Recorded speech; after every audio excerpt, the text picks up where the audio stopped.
Salve, salve, tudo bem? Eu sou o Dr. José Neto, sou diretor de ensino e pesquisa do Grupo Nefroclínicas. Esse é o Nefrotalks, o podcast da Nefro Academy, braço educacional do nosso grupo. E antes de assisti-lo, inscreva-se no canal, curta, compartilhe e ative as notificações no sininho para receber quando saírem novos episódios. Agora é só curtir, vai lá! Fernandão, estou contando E aqui. aí, Que tranquilo? dia que você vai para Tiradentes? Eu vou na sexta-tarde.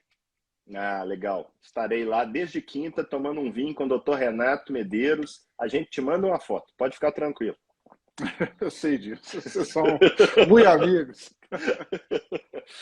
Eu estou falando que essa iniciativa aí da Sociedade Mineira de reencontro das pessoas, né, o olho no olho, tete a tete, de uma sociedade que a gente vem caminhando junto aí desde o início ali, de 2010, 2011. Estamos aí participando e vimos muita coisa acontecer e quanta coisa boa não aconteceu. Inclusive um negocinho chamado Nefroclínicas, né? Se não fosse Sociedade Mineira, Exatamente, cara. talvez não estivéssemos aqui fazendo essa live. Então, fica o Ah, convite cara, para vai a ser muito turma. bom, né, Netão? Não tem dúvida. E eu estava convidando o pessoal para o último Nefro Expert de BH, que vai acontecer esse ano. Essa imersão sensacional que a gente consegue apurar cada vez aí. Eu estava contando que hoje eu reuni com o pessoal de Mindfulness, então vamos fazer uma parada muito legal lá no dia, fazendo uma vinculação aí com a nutrição, com o dia a dia, tanto com o indivíduo quanto com o lado profissional dele.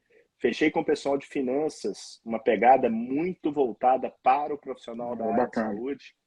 Então, sem contar os temas médicos, né? Você vai estar lá falando sobre gamopatias monoclonais, vamos ter uma mesa de hipertensão, eu vou estar levando aí um pouquinho do que eu gosto aí a respeito da nutrição, tentando desmistificar alguns conceitos que nós acreditamos que talvez tenham vindos aí sendo repetidos ao longo do tempo aí por uma questão talvez histórica, né? E tentando levar o que a gente acaba fazendo um pouquinho na Nefroclínicas. Então, para quem quiser participar, link da bio do perfil aqui da Nefro Academy para o Nefro Expert e da Sociedade Mineira de Nefro, smn.org.br, para o Nefro Advanced. Vamos Show lá, de bola. Fernandão. Sensacional. Fernandão, deixa eu te perguntar uma coisa. Gomelopatias rapidamente progressivas é talvez uma das condições, principalmente para aquele nefrologista iniciante, causa um verdadeiro desespero, não? Porque é uma coisa completamente fora de contexto. É diferente de você pegar uma pessoa que está grávida dentro da terapia intensiva em função de um choque séptico, de um choque cardiogênico. É aquele que eventualmente chega no consultório e normalmente é sexta na última consulta, pré-feriado. E eu queria que, para colocar todo mundo na mesma página, porque existe uma confusão aí entre a questão clínica e a questão anatomopatológica, o que seriam esse conjunto de patologias que a gente coloca nesse guarda-chuva das rapidamente progressivas? Na verdade, antes da gente delimitar dentro do campo das doenças glomerulares, é importante enfatizar esse contexto aí que você acabou de salientar sobre o reconhecimento da condição, né? Então, a síndrome de perda rápida da função renal, e essa perda vai acontecer ao longo de dias ou semanas, né? Geralmente com menos de 3 meses, mas em regra com poucos dias, poucas semanas de evolução, o paciente está aí perdendo a função renal com celeridade. É isso que vai chamar a atenção do nefrologista. O paciente pode ter eventualmente uma função renal de base, já conheceu o paciente, vai detectando essa piora aí ao longo do tempo, ou é aquele conjunto, aquela constelação de achados que faz suspeitar dessa condição, né? Tem o paciente que chega com disfunção inexplicável da função renal, em regra com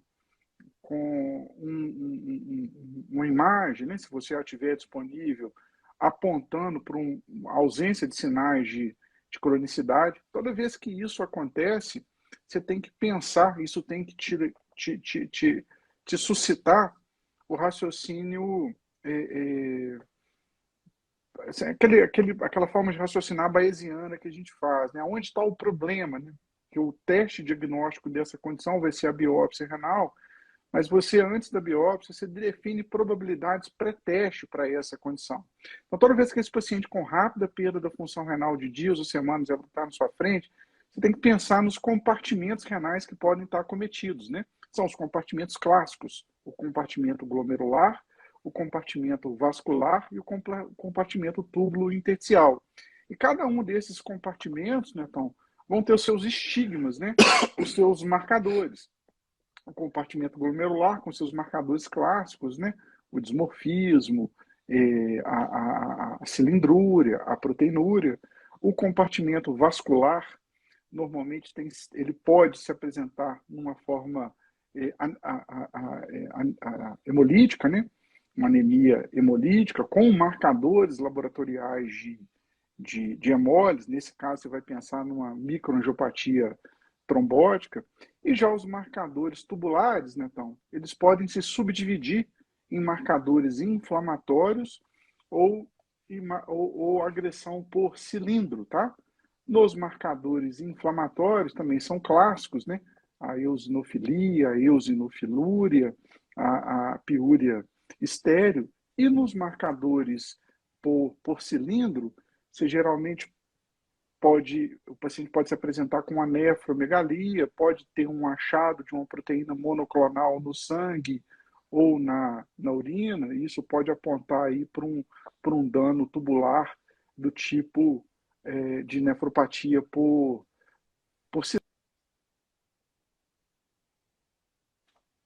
Te perdi. Voltou. Isso te faz delimitar qual compartimento renal que provavelmente está envolvido nessa sua avaliação pré-teste, entende? Maravilha. Se você, uma vez que você realize a biópsia renal, ela pode confirmar ou não o compartimento glomerular como acometido. No caso de se confirmar, o padrão de lesão habitual é o padrão crescêntico. Então, nessa sequência diagnóstica, já com a biópsia na mão, em regra, nessa síndrome de perda rapidamente progressiva, você vai encontrar o padrão crescêntico de lesão. Então, é importante, né, então, a gente destacar aí para a turma que a síndrome glomerular que o nefrologista vai encontrar é uma síndrome de perda, uma síndrome rapidamente progressiva. E ela normalmente tem como substrato anatomopatológico o padrão crescêntico. A gente toma essas duas coisas como sinônimos, mas elas não necessariamente se superpõem. Em regra, existe uma superposição, mas é importante determinar que o termo de glomerulopatia rapidamente progressiva é um termo que se define clinicamente, ao passo que o termo crescêntico, né, glomerulopatia ou glomerulonefrite crescêntica, é um termo anátomo-patológico, um é substrato do outro, né? Maravilha. Deixa eu aproveitar um termo que você colocou, que nem todo mundo talvez domine, apesar de ser uma coisa relativamente simples, né? Parece complexo, a hora que você fala, não, eu uso o pensamento bayesiano e tal, mas é algo, basicamente, você olhar antes de ter o diagnóstico, o quanto você acredita que aquela pessoa ali o tenha, né? E em função disso, eu aprendi uma coisa contigo, o pessoal sabe que você me colocou nessa linha de começar a estudar medicina baseada em evidência, e eu lembro que até hoje isso acontece com muita frequência, as pessoas pedirem o kit glomerulopatia, né? Então, Exatamente. a pessoa tem alguma suspeita de uma doença glomerular, vem aquele quilômetros de pedidos de exames, e certa vez a gente estava conversando e foi quando eu realmente tive o insight que, poxa, não é assim não. Queria que você falasse isso um pouquinho para o pessoal, porque eu acho que é uma mensagem bem bacana. Então, você definiu que é uma síndrome de perda rapidamente progressiva, você suspeitou antes da biópsia que era uma síndrome glomerular e a biópsia confirmou para você que era uma crescêntica, ok? Então, nós temos nesse momento. A crescêntica, Netão, ela se subdivide em 3 padrões, né? Que são clássicos também. Você tem um padrão paucimune, que normalmente é relacionado ao ANCA, e esse padrão Pauci-Imune, por sua vez, se subdivide em dois outros grupos, né? Aqueles que são confinados ao rim e aqueles que são associados com vasculite sistêmica, né? GPA, antiga granulomatose Wegener, a MPO, antiga poliangeite microscópica, e a EPG, antiga Churg-Strauss, tá? Então esse é o padrão Pauci-Imune, né? Que geralmente é uma síndrome de vasculítica que pode ser sistêmica ou confinada ao rim. Segundo padrão, esse não é mais relacionado ao ANCA. Esse é um padrão que se define por deposição de imunocomplexo na biópsia renal. Então aqui é fundamental, né, destacar a importância da imunofluorescência. Nesse padrão, você tem um depósito geralmente granular de imunocomplexo. Esse padrão também, se a gente for linkar com a clínica, né, então ele pode se subdividir em dois grandes grupos. O primeiro grupo, no qual o complemento é normal e há um predomínio de IgA na biópsia. Aí você tem duas condições que se expressam dessa forma. Uma que é confinada ao rim, a glomerulopatia pela IgA, também conhecida como doença de Berger, e a forma sistêmica, né, a vasculite sistêmica da IgA, conhecida como Enoch-Schwenlein. Tem um outro subgrupo, né, que expressa esse padrão por depósito granular de imunocomplexo na biópsia. É aquele no qual a IgA não é mais dominante, e aí você pode ter um padrão a imunofluorescência do tipo Fullhouse com um marcador sorológico positivo de autoimunidade, né? Um FAN positivo. Nesse caso, você está muito provavelmente diante de uma glomerulonefrite lúpica. O outro padrão granular com complemento consumido, né? Então, mas dessa vez sem estigma de lúpus, não é nem Fullhouse, nem tem o marcador sorológico. Geralmente aí você tem três condições que se expressam mais frequentemente nesse grupo, tá?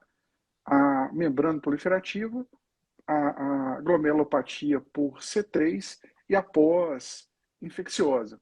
Então vejam que nesse padrão de imunofluorescência, que é granular e é por depósito de imunocomplexo, a gente está combinando os dados da histologia e da propedêutica complementar clínica para definir esses grupos, tá? Conjugando essas duas informações, né?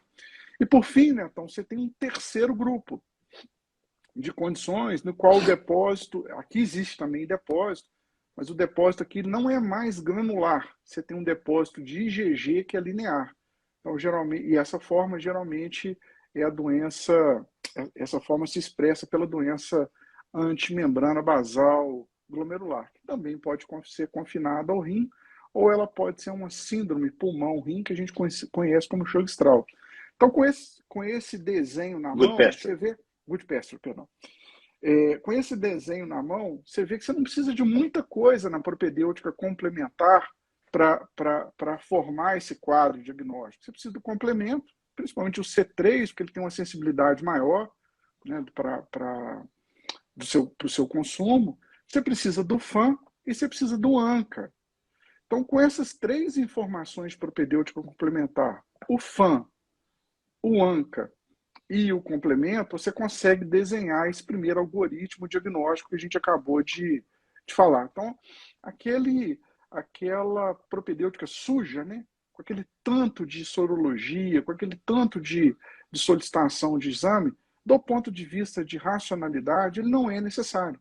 Com essas três informações, você consegue, obviamente aliado à biópsia renal, montar um quadro diagnóstico bastante acurado e definido dessas principais condições. Então, você só precisa, como propedêutica pré-teste, tá, Netão? Pré-biópsia, do FAN, do ANCA e do complemento.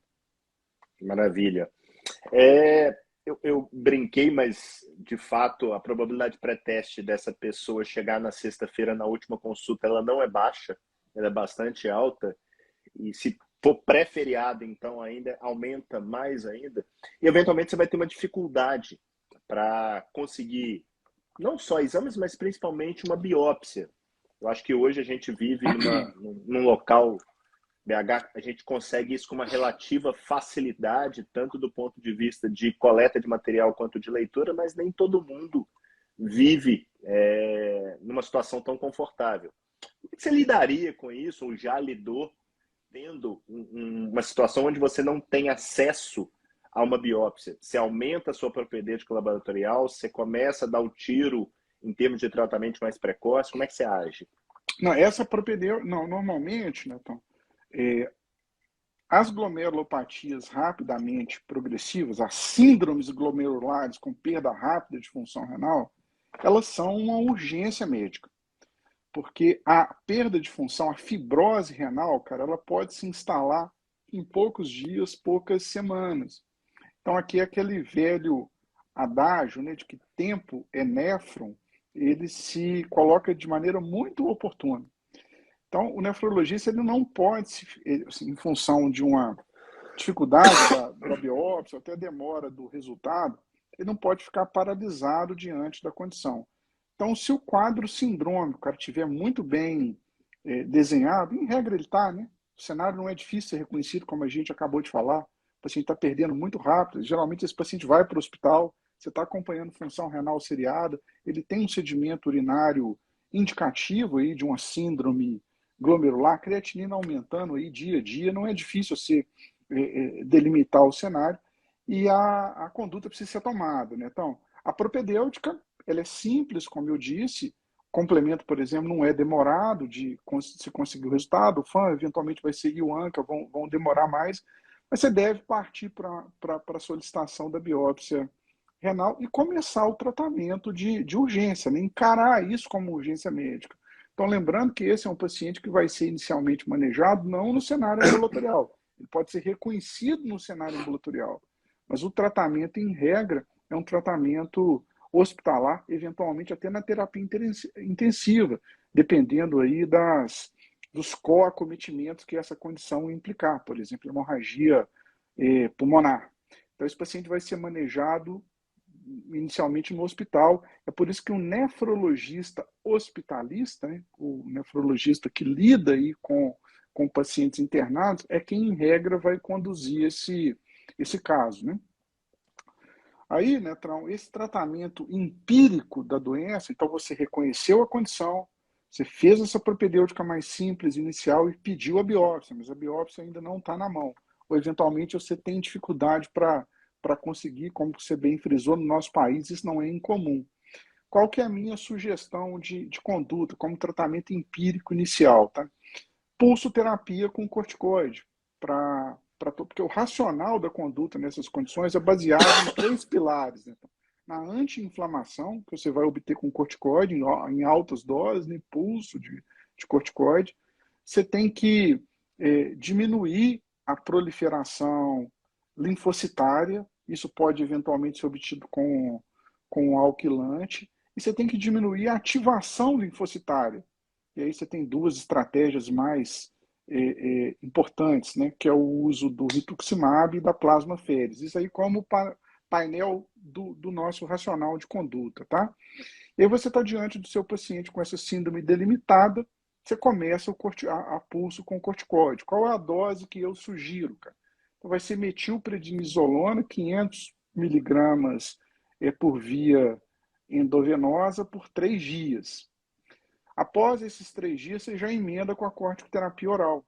Então, prednisona, 1 miligrama por quilo. Nesse momento, né, alguns pacientes podem apresentar formas ameaçadoras de vida, sobretudo aqueles pacientes com hemoptise e ou hemorragia pulmonar. Então, aqui cabe também um emprego empírico da plasmaféresis, tá? Então, a dose que eu sugiro de plasmaféresis para esse subgrupo seria algo próximo aí de 60 ml por quilo por troca. Você troca com albumina, você vai fazer aí 7 trocas em 1 a 2 semanas. Então, você pode fazer troca diária ou troca alternada. Então, 60 ml por quilo por troca com albumina, faz 7 trocas em dias consecutivos ou em dias alternados. Então, nesse primeiro momento, você atacou a condição com o corticoide e fez a plasmafere nessas formas que se apresentam com acometimento pulmonar grave, ok? Ok, duas dúvidas minhas aqui. Primeiro, você faz esses 500 miligramas a despeito do peso ou você faz algum tipo de ajuste baseado em peso? Essa é a Eu primeira. tá. Pode falar, responde, depois eu te pergunto a outra. Geralmente, assim, a despeito do peso, tá? Beleza? E a outra coisa é nessa situação que realmente é muito grave, né? Da síndrome pulmão-rim.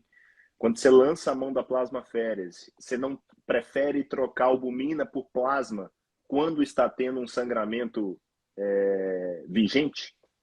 Sim, nessa condição, eventualmente você pode fazer, sobretudo, que o ideal é ser, porque aí tem a particularidade da plasmaférese, tá? Aí você tem critérios, dosagem do fibrinogênio sérico, então existem critérios aí para você fazer a reposição com plasma. E pode ser utilizado sim, né? Então, você pode fazer uma reposição híbrida, né, com albumina e plasma. É possível essa estratégia. Massa. Aí eu vou aproveitar, já que a gente começou a falar da síndrome de pulmão-rim, vou começar pela mais rara, que é a anti-GBM, Mas e deixa eu talvez... só Pode, para claro. só para fechar esse quadro empírico inicial, cara, que é o seguinte, então, eu começo com esse esquema, tá? E aí depois, cara, eu delimito dois subgrupos para dar continuidade na terapia empírica, tá? Então você tem um primeiro subgrupo, um primeiro bloco de pacientes. Eu fiz a terapia empírica e aí eu estou separando um bloco de pacientes que tem ou complemento consumido ou um marcador sorológico, FAN ou ANCA, tá? Caso os pacientes preencham esse critério, ele entra nesse bloco, a minha sugestão é associar empiricamente ao alquilante, tá? Então, fez o corticoide, preencheu esse critério, começa alquilante empírico, se o complemento tiver consumido ou se tiver esses marcadores sorológicos. Qual seria a dose do alquilante sugerida, né? Então, seria a ciclofosfamida, 0,5 grama por quilo, tá? A cada 15 dias. Então, 0,5 grama por quilo a cada 15 dias. Lembrando que naqueles pacientes mais velhos, acima de 60 anos, ou com disfunção renal, taxa de filtração abaixo de 30, você pode reduzir a dose em 25% a 50%, tá? E antes de replicar cada dose do alquilante, olha o leucócito. Se o leucócito total estiver acima de 3.500 e ou neutrófilo acima de 1.500, você pode dar um incremento na dose, né? Porque um dos alvos terapêuticos é exatamente a linfopenia, dentro de um determinado limite, ok? Então, esse é um bloco que mereceria alquilante. Se o paciente não preenche esse critério, ele não tem complemento consumido e nenhum marcador sorológico, você pode eventualmente fazer o pulso e esperar o resultado da biópsia, tá? Vou aproveitar porque é uma dúvida bastante frequente. Você já citou o alquilante e citou de uma maneira dada venosa. Em alguma situação você faz ele oral? Então, faço. Eu vou falar, a gente pode falar um pouquinho mais detalhadamente, né? Então, na anti-GBM, tá? Na doença antimembrana basal glomerular, a biópsia já vai ter te confirmado esse diagnóstico, aí você pode fazer a forma oral do alquilante, tá? Aí a ciclofosfamida, 2 miligramas por quilo por 12 semanas, tá? Então, na anti-GBM seria possível, com eficácia bastante similar, você empregar o alquilante na forma oral. Beleza, bom demais. Acho que deu uma ideia, principalmente para quem tem essa dificuldade, que não é infrequente, de às vezes um retardo no resultado da biópsia, porque hoje com o Stanley, com o Davi aqui em BH, a gente tem a facilidade de conseguir o exame e os caras não tem tempo ruim, né? Não tem final de semana, não tem dia. Se precisou, eles vão lá e realmente dão uma olhada e a gente tem um resultado à mão muito rápido. Cara, E aí, isso é importante, né, Tom? Assim, primeiro para fazer coro aí ao que você disse, né? A gente fica até mal acostumado com esses caras, né, bicho? Tanto pela presteza, mas também pela qualidade do exame. Realmente acho que é um viés que a gente tem aqui. Mas é muito importante destacar que, sobretudo nesse cenário, né, assim, a imunofluorescência ela é mandatória. Tá? Então, você não consegue manejar adequadamente aquele quadro diagnóstico que eu descrevi para vocês, a imunofluorescência está lá em cima, né? Na hora de determinar aí a divisão do algoritmo diagnóstico. Então, é fundamental que ela seja bem feita, seja realizada e que seja bem realizada. Felizmente é o nosso caso aqui, né? Beleza. Você colocou dos 3 marcadores que eventualmente você faz pré-biópsia, e o que eu queria te perguntar é, se você tem hemorragia pulmonar, você já pede de cara o anticorpo antimembrana basal ou você espera o resultado da biópsia? Cara, normalmente eu espero o resultado da biópsia, sabe? Porque o anti-GBM, nesse caso, ele vai ser muito mais para você acompanhar o tratamento. Legal. E A única coisa, não, ele demora, né, também. e é isso que eu ia falar. Eu normalmente, tem algum tempo que eu não vejo um caso, vi alguns aí ao longo da minha carreira, principalmente dentro de hospital, e o grande problema até então era lentidão para se conseguir esse resultado. Então, eventualmente, com hemorragia pulmonar, como a probabilidade pré-teste acaba subindo um pouco, eu acabava pedindo para ter um resultado mais rápido, para já ter como base justamente para me guiar no tratamento, que é algo que a gente acha que dá para a gente começar a conversar agora, né? Talvez uma das condições inequívocas do uso da plasmaféresis, né, Fernando? As demais condições há uma certa divergência e dúvida, mas essa não tem dúvida. E é algo que mudou a história natural da doença por anticorpo antimembrana basal, né? Essa é uma indicação mais bem definida, por assim dizer, né, Netão? Então, a plasmaférese, nesse caso, ela, quando você já tem o diagnóstico da anti-GBM na mão, aí nesse caso a síndrome de Goodpasture, né,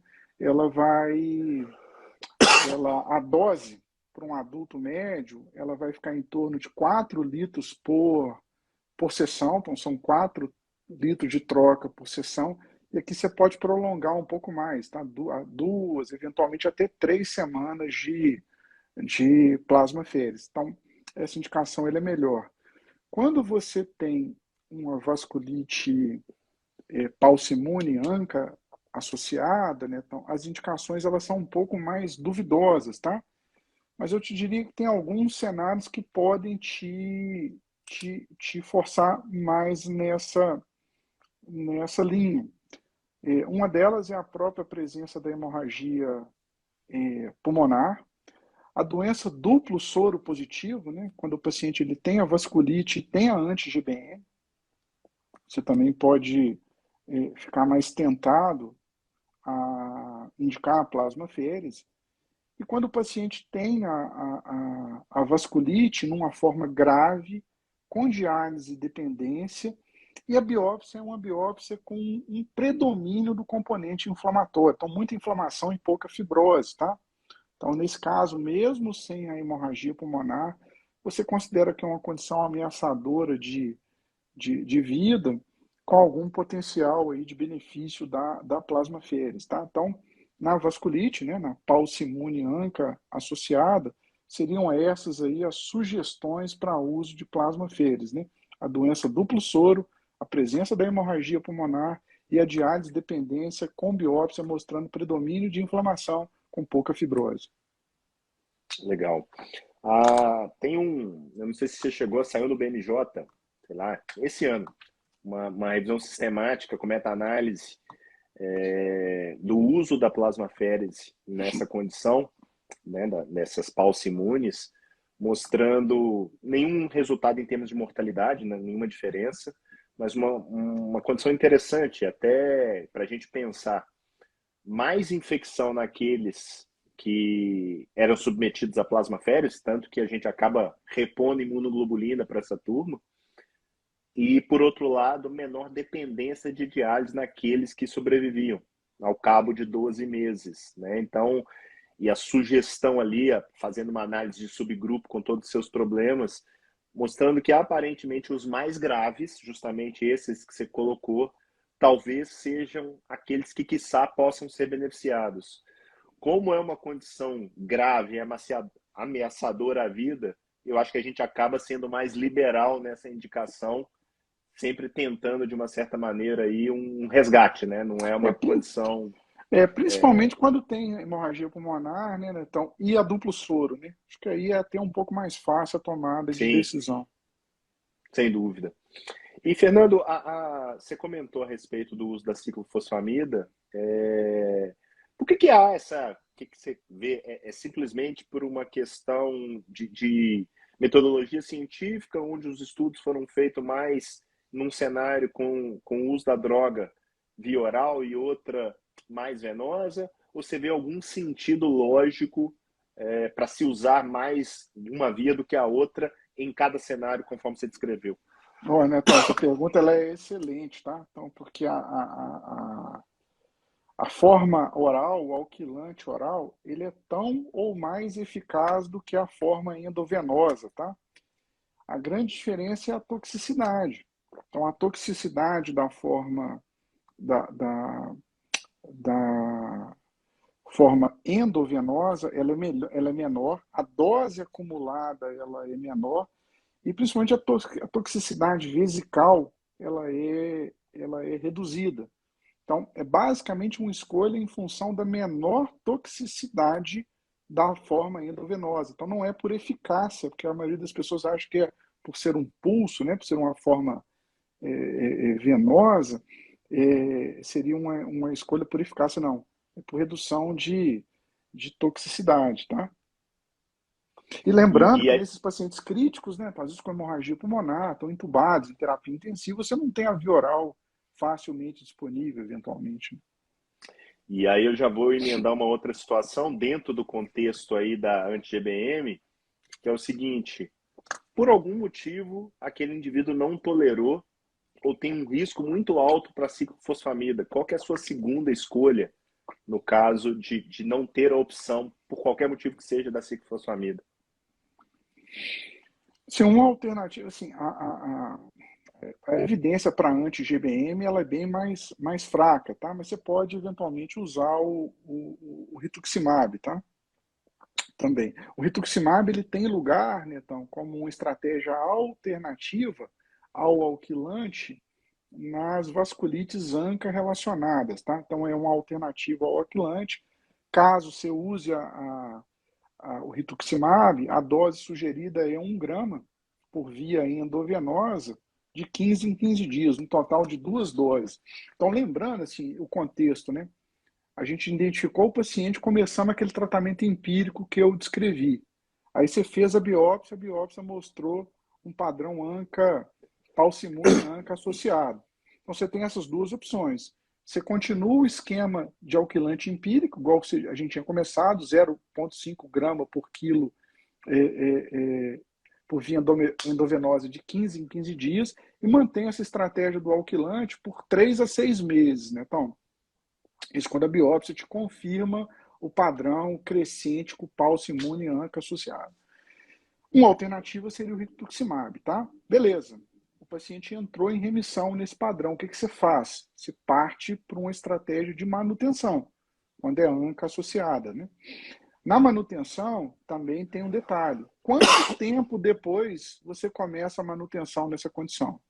Se você tiver usado o alquilante, você manteve o alquilante lá da sua estratégia empírica, ok? Então você optou por manter. Quanto tempo depois da ciclofosfamida você deve começar a terapia de manutenção? 4 semanas, 1 mês após. E aí você tem 3 estratégias para usar na manutenção. Micofenolato, a dose aí padrão de 1 grama BID, tá? Azatioprina, 2 miligramas por quilo dia, ou até o metotrexate, tá? 25 miligramas por semana.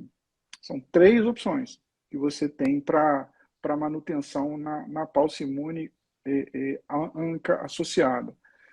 Se você usou o rituximab, são as mesmas 3 estratégias na manutenção, só que aqui você não espera 4 semanas, você espera 4 meses. É uma dúvida que muita gente tem, né? Você fez as 2 doses de rituximab. Quanto tempo depois você começa a manutenção? 4 meses, beleza?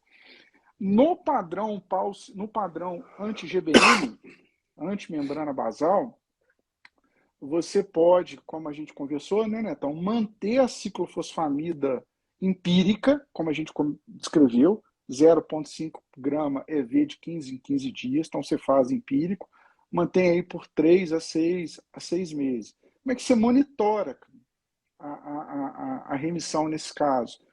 Com a dosagem do anticorpo anti-GBM. Como é que você faz, cara? Nas primeiras 6 semanas de tratamento, você faz semanal. Depois das primeiras 6 semanas, você passa para quinzenal, tá? Por mais um mês. Depois você mantém até o 6º mês mensal.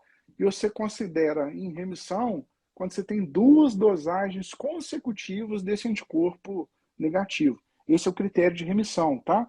Só que aqui tem uma diferença da ANCA. Na anti-GBM você não precisa de manutenção. Então você só dá manutenção na vasculite, tá? Na anti-GBM você não tem. É uma diferença entre elas. A outra diferença é a baixa taxa de recorrência, né? E é exatamente por isso, como a recorrência é muito baixa, que você não precisa de terapia de manutenção na anti-GBM. Só vai fazê-lo no caso da doença duplo positiva, tá bom? Então essa é uma consideração. E reforçando o que você disse, a biópsia confirmou anti-IBM, você quer converter para via oral, ciclofosfamida 2 miligramas por quilo por 12 semanas. Mas você vê que a nossa estratégia empírica inicial, ele contempla as duas condições, né? A biópsia confirmou que a ANCA se mantém, confirmou que a anti-GBM se mantém também. E nas outras condições também é interessante. A gente começou o nosso empírico, né? Aí a biópsia mostrou que é um lúpus, por exemplo. Aí o que você faz? Como é que você muda a terapia empírica? A sugestão aqui, se for lúpus, é usar um esquema de alquilante numa dose um pouco maior. Então a sugestão aqui é não usar o Eurolupus, mantendo um esquema NIH-like, tá? Então você usaria aí a ciclofosfamida 0,5 a 1 grama por quilo, mantendo aí por 6 a 7 meses nessa fase de indução, tá? Então, um esquema mais parecido com o Eurolupus, nessas formas mais agressivas, crescênticas. E aí, depois desse período de 6 a 7 meses de indução, então você vê que muda muito pouco também em relação à nossa terapia empírica inicial, né? Você pode dar um tapa na dose, joga ela um pouquinho para cima e prolonga o tempo. Então, na ANCA, você vai usar aí por 3 meses, em regra, raramente chegando a 6. No lúpus, você estende, em regra, um pouco mais, usando uma dose um pouco maior aí do alquilante. Então, a sua terapia empírica inicial já, de certa maneira, contemplou isso também. E aí você parte para a manutenção, cara, no lúpus. A manutenção com lúpus, em regra, vai ser com micofenolato ou com a azatioprina. Aqui tem um detalhe, né, então, que vale a pena destacar aí para a turma que está acompanhando, que existe uma tendência hoje, sobretudo no lúpus, tá, mas nas vasculites ANCA também, a gente fazer dose reduzida de corticoide, tá? Então, essa é uma Seria minha próxima mensagem, pergunta. essa é uma mensagem importante. Lembrou que a gente começou com aquela dose de 500 EV por 3 dias, né? Aquilo ali já é uma estratégia com a dose um pouco menor, né? Antigamente a gente usava até mais, lembra? Era 1 grama por quilo, por 3 dias. Então, mesmo na terapia de indução, a gente tende a usar doses menores. E quando você passa para a forma oral, sobretudo no lúpus, a sugestão é usar 0,3 a 0,5 miligramas por quilo. E ao cabo aí de 12 semanas, 3 meses, você já está com a dose de 5 miligramas, entendeu? Então, geralmente eu uso aí 0,3, 0,4 e vou descalonando ao cabo de 12 semanas, de 3 meses, já estou com 5 miligramas. Então, essa é uma mensagem importante. Começa com um pulso empírico, se confirmar, sobretudo, que é nefrite lúpica, você pode reduzir mais rápido, usar uma dose menor da prednisona oral e reduz mais rápido até chegar nos 5 miligramas, tá? Eu acho que uma mensagem importante, muita gente deve estar pensando aqui, pô, mas lúpus, você não usaria micofenolato, por que não usar o aerolúpus? Porque a gente está falando aqui de um contexto de rapidamente progressiva, né? A gente está falando de glomerulonefrite crescêntica. Então você acaba sendo mais agressivo, né? Exatamente, é um recorte. Isso aí. E depois eu vou aproveitar uma pergunta que nosso amigo Luiz Cláudio acabou de fazer aqui, mas queria te escutar, porque a escolha do uso da ciclofosfamida versus rituximab num contexto de indução de uma vasculite ANCA relacionada, aparentemente ela está muito relacionada ao gosto do cliente, vamos dizer assim, quiçá tem um custo de um lado e você tem, quiçá, menos efeito colateral desse mesmo lado, que tem um custo eventualmente um pouco maior. Você tem conseguido, na sua prática clínica, usar o rituximab como uma primeira escolha ou não? Você tem usado sempre a ciclofosfamida como uma primeira escolha? Ó, Netão, excelente pergunta, cara, porque assim, senão pode parecer que a gente está passando uma mensagem errada. Eu te diria que o rituximab é uma opção, mas não é a primeira, tá? Então, numa forma crescente, ANCA, sobretudo em formas graves, dê preferência para o alquilante, tá? O rituximab ele deveria ser relegado para formas mais brandas, tá? Dessa condição. Então, o uso da ciclofosfamida ele vai ser tanto mais indicado quanto maior for a gravidade da condição. Isso aqui é uma mensagem super importante, que eles não estão em pé de igualdade nessa condição, não. Tá? Então, o alquilante ainda é a estratégia de escolha nessas formas mais ameaçadoras. E o rituximab, cara...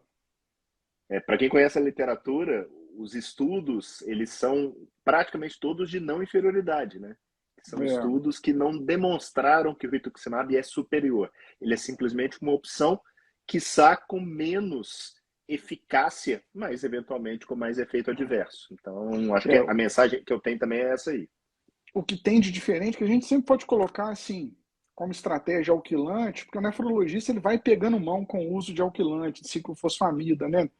Então a gente aprende a usar isso na membranosa com o Ponticelli, fomos aprendendo com as vasculite ANCA, né?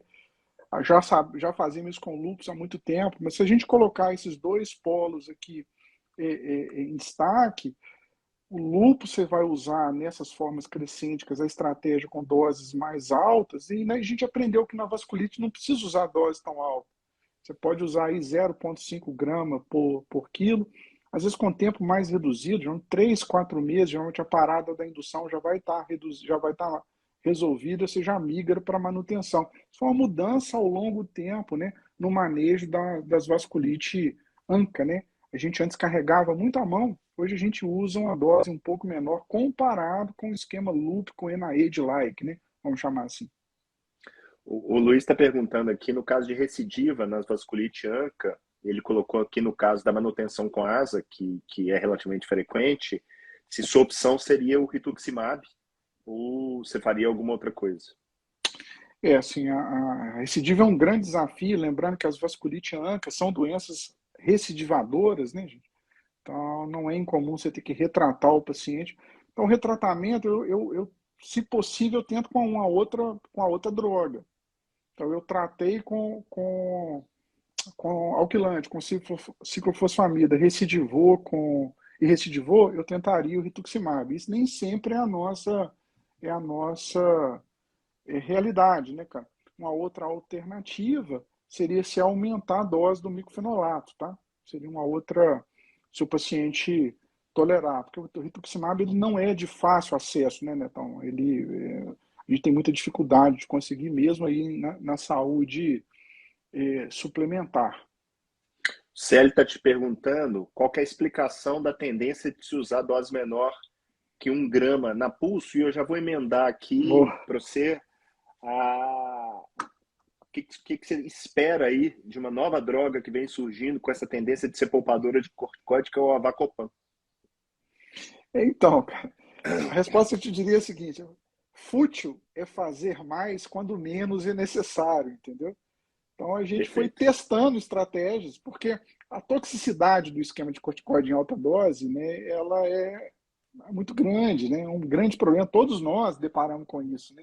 Então era desejável testar esquemas menos tóxicos com dose menores. Então, basicamente foi motivado pela toxicidade. O risco que poderia se pagar realmente era de eficácia. Felizmente esse risco não foi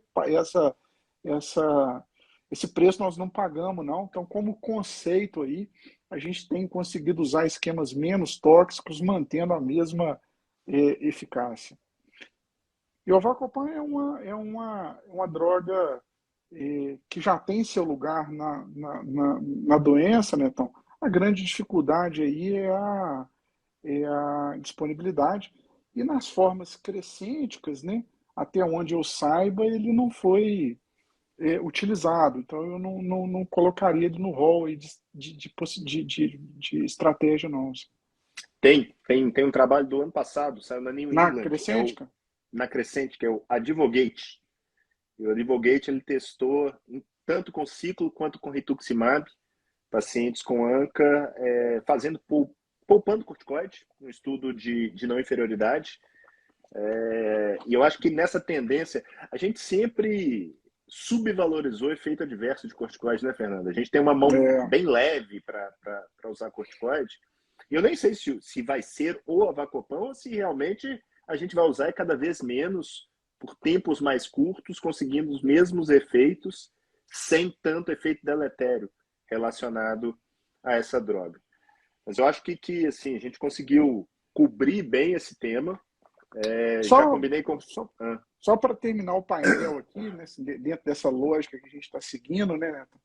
Porque os outros padrões, o que você faz? Quando a biópsia te mostra um outro padrão, né? Então, se for um padrão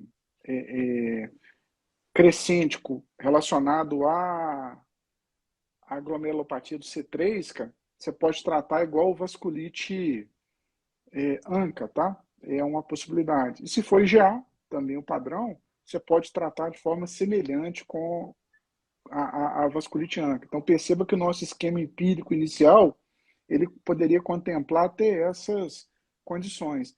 E na pós-infecciosa também, aqui talvez o alquilante não teria tanto lugar, você pode, se for o caso, né? Geralmente a gente é conservador, não usa estratégia imunossupressora, mas se for usar, eu sugeriria apenas o pulso de corticoide, não daria seguimento com alquilante nessa condição, tá? Só para cobrir todas as outras possibilidades, né? Que é a IgA, a C3 e a pós-infecciosa. Maravilha. Eu comentei com o Flavim, a gente está indo nos dias 9 e 10 fazer o NefroExpert lá em São Luís, e provavelmente Renato Medeiros citou aqui da sua aula no nosso simpósio de IRA, provavelmente levaremos esse tema para ser discutido na primeira imersão NefroExpert do Nordeste, lá em São Luís do Maranhão. Vamos conversar a respeito disso lá. Bacana, show de bola. Bom demais. E para você que quer participar do NefroExpert aqui em BH, 28 e 29, clica no link que está na bio. Se tiver alguma dúvida, pode mandar direct para a gente. Vão ser temas extremamente práticos, né? Então, o Fernando vai estar falando lá de gamopatia monoclonal, vou estar falando de nutrição renal, vai ter uma mesa, um debate envolvendo cardiologia e nefrologia sobre hipertensão em vários cenários, fora os temas fora da caixa, né? Vamos estar falando de finanças, de gestão, de meditação, do mindfulness como um todo. No dia seguinte, vamos ter as mentorias. E nesse final de semana agora, para quem quiser dar um pulinho lá em Tiradentes, temos o Nefro Advanced, esse da Sociedade Mineira de Nefrologia, a qual eu e o Fernando fazemos parte aí há muito tempo, com muito orgulho, né, Fernando? E vamos reencontrar a turma. Vai ser muito bom tê-los lá conosco. Fernandão, show de bola, bom tê-lo aqui mais uma vez. Beleza. Vai descansar que você está com a cara de que o dia hoje foi pesado. Foi bruto. Muito bom. Valeu. Abraço, turma. Tchau, tchau. Um abraço. E aí, gostou do nosso episódio? Se sim, curta, compartilha, deixa seu comentário, se inscreve no canal e não deixe de ativar as notificações no sininho para receber quando saírem novos episódios. Valeu, até a próxima!